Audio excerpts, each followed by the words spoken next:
রাধারানী আর তার সমস্ত সখীরা উঠোনে খেলছিল।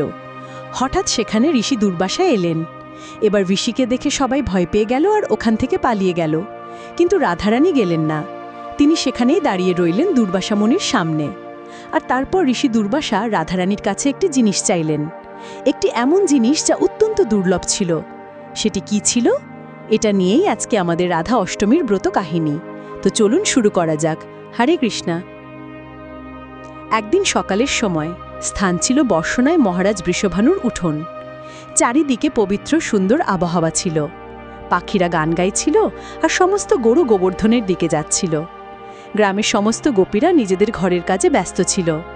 এমন সময় ছোট রাধারানী নিজের সখীদের সাথে উঠোনে খেলছিল। আর এই খেলাটা কোনো সাধারণ খেলা ছিল না। তিনি মাটি দিয়ে শ্রীকৃষ্ণের একটি সুন্দর মূর্তি তৈরি করেছিলেন আর কৃষ্ণের জন্য ভোজন তৈরি করছিলেন। এমন সময় হঠাৎ সেখানে ঋষি দুর্বাসা উপস্থিত হলেন। আপনারা তো সবাই জানেন ঋষি দুর্বাসা ত্রিলোকে ক্রোধের কারণে পরিচিত। ওনার সেবা করে ওনাকে প্রসন্ন করা তো দূরের কথা, ওনার সামনে দাঁড়িয়ে থাকতে লোকেরা ভয় কাঁপতে থাকে।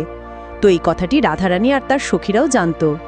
তখন তারা যখনই ঋষি দুর্বাসাকে দেখল, তখন সমস্ত সখী সেখান থেকে পালিয়ে গেল। কিন্তু রাধারানী সেই স্থানে দাঁড়িয়ে রইলেন। ওনার শরীরের দৈব আভাকে দেখে ঋষি দুর্বাসা বুঝে গিয়েছিলেন এটি কোনো সাধারণ কন্যা ছিল না। উনি স্বয়ং বৃন্দাবনেশ্বরী শ্রীমতী রাধারানী ছিলেন। তিনি মনে মনে তাকে প্রণাম করলেন আর রাধারানীকে বললেন, হে বৃষভানু নন্দিনী, আমার অত্যন্ত খিদে পেয়েছে, আপনি কি আমাকে একটু ক্ষীরপ্রসাদ দিতে পারবেন? তখন রাধারানী তাকে বললেন, প্রণাম ঋষিবর, আমি অবশ্যই আপনার জন্য ক্ষীরপ্রসাদ আনছি, কৃপা করে আসন গ্রহণ করুন। এইটুকু বলে রাধারানী তার মা কীর্তিদার কাছে গেল আর বলল, মা, আজ আমাদের ঘরে মহান ঋষি দুর্বাসা এসেছেন আর উনি আমার বানানো ক্ষীর খেতে চান। এটি শুনে মা কীর্তিদা অত্যন্ত খুশি হয়ে গেলেন। তিনি রাধারানীকে বললেন, পুত্রী, এটা তো আমাদের জন্য অত্যন্ত সৌভাগ্যের ব্যাপার, অবশ্যই তোমাকে ওনার জন্য ক্ষীরপ্রসাদ বানানো উচিত। মায়ের আজ্ঞা পেয়ে রাধারানী প্রসন্নতাপূর্বক ক্ষীরপ্রসাদ বানানোর সামগ্রী জড়ো করতে লাগলেন। তিনি সুগন্ধি চাল নিলেন, শ্রেষ্ঠ গরুর দুধ নিলেন, চিনি নিলেন, তারপর উনুনের সামনে বসলেন ক্ষীর বানানোর জন্য। কিছু সময়ের মধ্যেই তিনি সুস্বাদু সুগন্ধি ক্ষীর বানিয়ে ফেললেন। এবার তিনি একটি পাত্রে ক্ষীর নিয়ে দুর্বাসা মুনির কাছে গেলেন। উনি দুর্বাসা মুনিকে ক্ষীর দিলেন। যখনই ঋষি সেই ক্ষীরের স্বাদ নিলেন, তখনই ওনার মধ্যে একটি দৈবিক অনুভূতি হল। তিনি এই রকম স্বাদ সারা জীবনেও কখনো পাননি। উনি নিজের মনে সন্তুষ্টি আসা পর্যন্ত ক্ষীর খেলেন।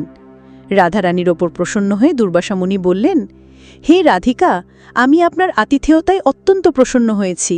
আমি আপনাকে বরদান দিচ্ছি, যে ব্যক্তি আপনার শ্রীহস্তে তৈরি ভোজন গ্রহণ করবে, তার আয়ু, কীর্তি, সমৃদ্ধি বজায় থাকবে আর তার বৃদ্ধি হতে থাকবে। এটুকু বলে দুর্বাসা মুনি সেখান থেকে চলে গেলেন। রাধারানীর সখীরা যখন এই কথাটি শুনল, তখন সবাই প্রসন্ন হয়ে গেল। তাড়াতাড়ি গিয়ে তারা এই সুসংবাদ মা কীর্তিদাকে শোনাল। এই সংবাদ শুনে মা কীর্তিদা অত্যন্ত প্রসন্ন হলেন। এই রকম শুভ সংবাদ লুকিয়ে কিভাবে থাকে? তাই যখনই মা যশোদা এই কথাটি জানতে পারলেন, তখনই বর্ষণায় মা কীর্তিদার কাছে এলেন এবং এসেই বললেন, আমি শুনেছি আমাদের রাধারানী মহান ঋষি দুর্বাসার কাছ থেকে বিশেষ বরদান পেয়েছে। আমি তো ভেবেই নিয়েছি তুমি এই কথাটি মানা করো না। আজ থেকে আমার কৃষ্ণের জন্য রাধা ভোজন তৈরি করবে, আর আমি চাই রাধা প্রতিদিন কৃষ্ণের ভোজন তৈরি করার জন্য আমার ঘরে আসুক। এসব শুনে মা কীর্তিদা হেসে বললেন, যেমন তোমার ইচ্ছা যশোদা রানী, এটা তো আমার রাধার সৌভাগ্য যে ও কৃষ্ণের জন্য ভোজন তৈরি করবে। আর এরপর থেকেই রাধারানী যশোদা রানীর ঘরে শ্রীকৃষ্ণের জন্য ভোজন তৈরি করতেন। তো এটাই সেই রহস্য, যেখানে শ্রীকৃষ্ণের জন্য ভোগ তৈরি করা হয়, তার রাধারানীর রান্নাঘর নামে কেন জানা যায়? কারণ শ্রীকৃষ্ণের জন্য যে ভোগ তৈরি হয় তার পরীক্ষণ শ্রীমতী রাধারানী করেন। রাধারানী সেই ভোগকে শ্রীকৃষ্ণের কাছে নিয়ে যান আর তখনই শ্রীকৃষ্ণ তা স্বীকার করেন।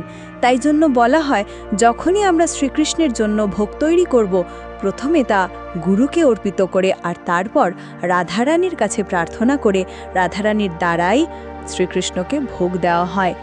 তাহলে ভগবান শ্রীকৃষ্ণ তা স্বীকার করবেন।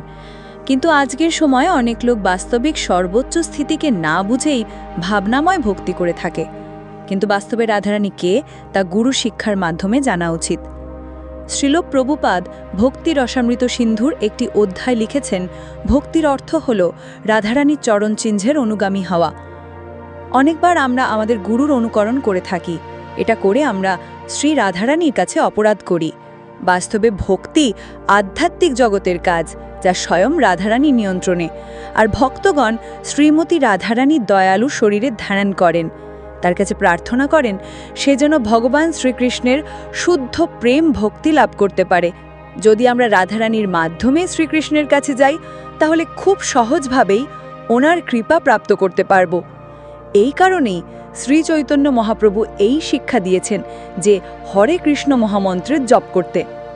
হরে কৃষ্ণ মন্ত্রটিতে যে হরে শব্দটি উচ্চারণ করা হয়, যা বাস্তবে শ্রীমতী রাধারানীর সম্বোধন করা, যেখানে আমরা শ্রীমতী রাধারানীর কাছে প্রার্থনা করি যে তিনি যেন আমাদের পরম ভগবান শ্রীকৃষ্ণের চরণ কমলের বিশুদ্ধ ভক্তি প্রদান করেন, যাতে আমরা সর্বদা তার সেবায় সংলগ্ন থাকতে পারি। জয় শ্রী রাধা কৃষ্ণা।